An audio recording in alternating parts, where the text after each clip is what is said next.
On June 1st, 1989, 14-year-old Stephanie Issacson left her house at about 6:30 a.m. to walk to El Dorado High School in Las Vegas, Nevada.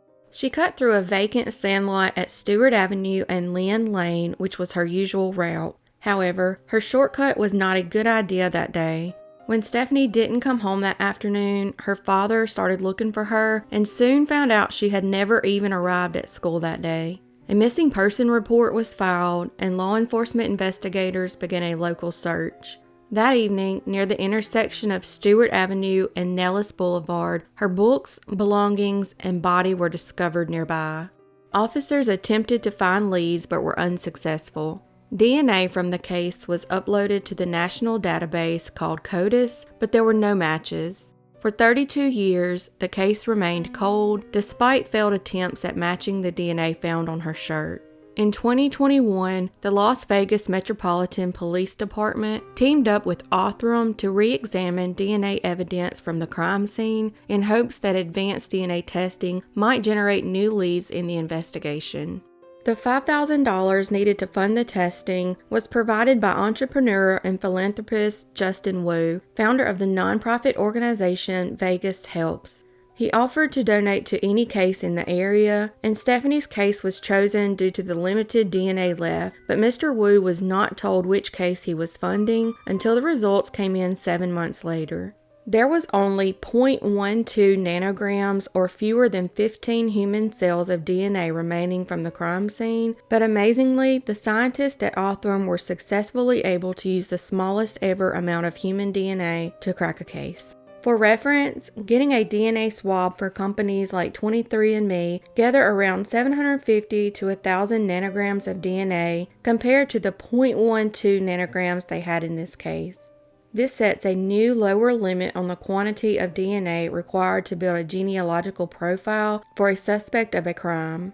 Through a distant cousin, they were able to finally make a match.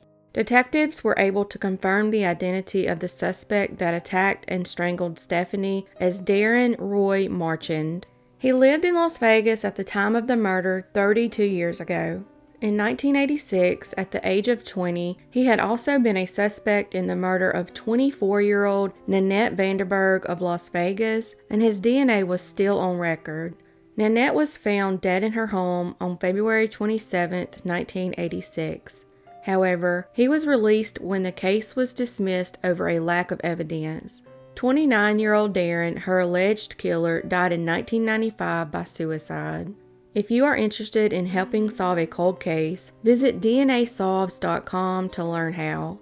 Donations are required in many cases to help fund testing to solve cold cases. You can even choose which cold case you would like to fund, including helping discover the identity of John and Jane Does.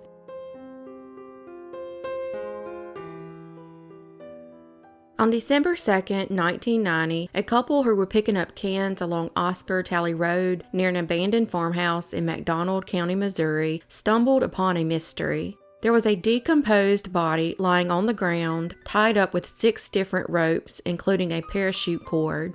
Upon discovering the remains, they immediately notified the police. A pathologist looked at the remains and estimated it to be a white female in her mid to late 20s. Her autopsy revealed that she had been sexually assaulted and murdered approximately 6 weeks prior to being found. The green parachute cord used on the woman was military issue sold to the military in the 1990s.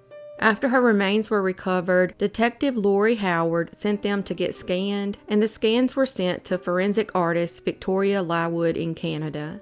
In 2009, her skeletal remains were sent to NamUs and a profile was produced. However, it returned no matches in a CODIS search. A facial reconstruction expert was able to do a likeness of what she might have looked like using the MRI film of the skull. Those pictures were put out, and though there were several angles pursued, nothing transpired from those efforts. Detective Howard was told that it would be only by the grace of God that we could find out who she was. They would continue referring to her as Grace, and she became known as NeoSho Grace Doe.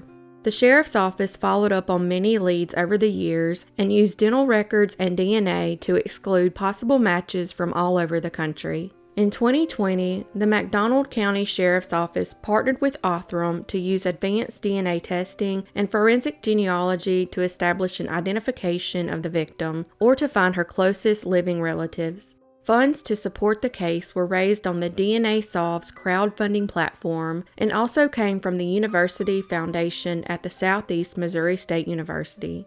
Her DNA was degraded and had bacterial contamination, and so Othram cleaned up the DNA and created a genetic profile that could then be run through several genealogy websites. From there, they found a number of third cousin matches and started building up a family tree to find a common ancestor. Working down the family tree, they began to develop a theory about who she might have been related to and gave the names to the lead investigator. That is when investigators made contact with Danielle Pixler, who was on the genealogical tree developed by Othram. During the conversation, Danielle stated that she had a half-sister, Shauna Garber, that had been in foster care in Garnett, Kansas, and then went back into state care. Danielle did not know what happened to Shauna after she left foster care. Danielle stated that she had been looking for Shauna for over 28 years. In February 2021, Danielle agreed to give a DNA sample, and several weeks later, on March 29th, the results showed that she was a half-sister of Grace Doe. This led to the NeoSho Grace Doe getting her real name, Shauna Beth Garber, born March 1st, 1968.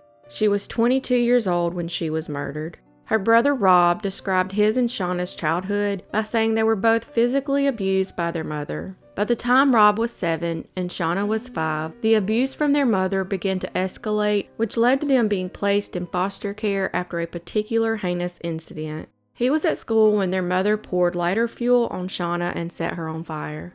They were then split up after being taken into care with different families, and he was given the surname Ringwald. He saw his sister one more time after she got out of the hospital on his 8th birthday, and that was the last time. As an adult in the 1990s, Rob became interested in finding his sister.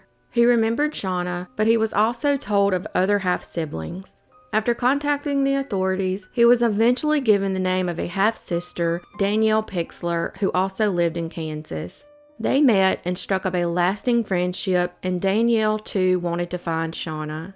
She spent countless hours on Facebook hunting for her, and for years she put flyers on trees and windows. Detectives believe that Shauna was probably killed on Halloween night based on the report of a witness who said that she heard a woman scream and then heard a noisy pickup truck. Now investigators are attempting to trace the whereabouts of Shauna, her acquaintances once she became an adult, and what might have happened to her. They believe she may have been based in Joplin, Missouri at the time of her disappearance.